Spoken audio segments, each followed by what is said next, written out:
Mark and John are two independent patients that went to see a specialist because a couple of months ago they noticed tingling in their fingertips and their balance seemed to be a little off.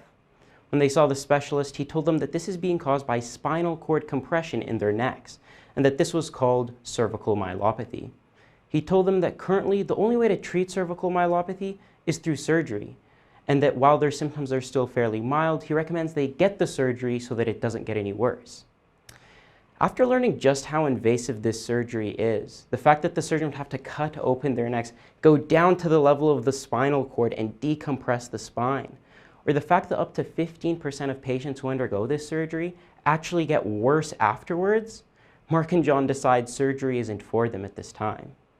6 months later, Mark is really happy with his decision because while the tingling is still there, his symptoms haven't gone any worse and he can live his life normally. John, on the other hand, well, his symptoms got a lot worse. That tingling has turned to numbness, and now he doesn't even trust his balance enough to climb upstairs anymore. But what's the difference between Mark and John? Right now, we have no reliable way of differentiating between who will deteriorate in patients experiencing mild cervical myelopathy. This is likely because it's a very complex disease and affects people in very unique ways. But what's the difference between Mark and John? Right now, we have no reliable way of differentiating between who will deteriorate in patients experiencing mild cervical myelopathy.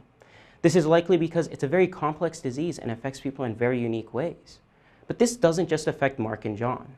In fact, right here in southern Alberta, up to 40,000 people are affected by this at any one time.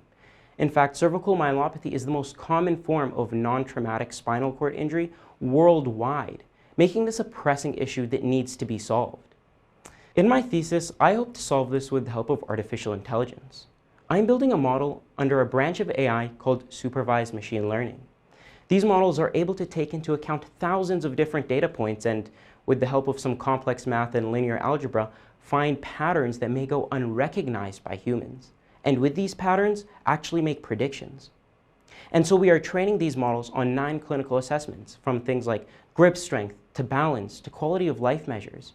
We incorporate a plethora of MRI images, and we even include patient personal data, like age and employment status. And we let the model learn. Once it's learned, we can ask it, will Mark get worse in 6 months? How about John? This is so important for patients like Mark and John because we want to make sure that patients like John who need surgery get it before their symptoms get worse.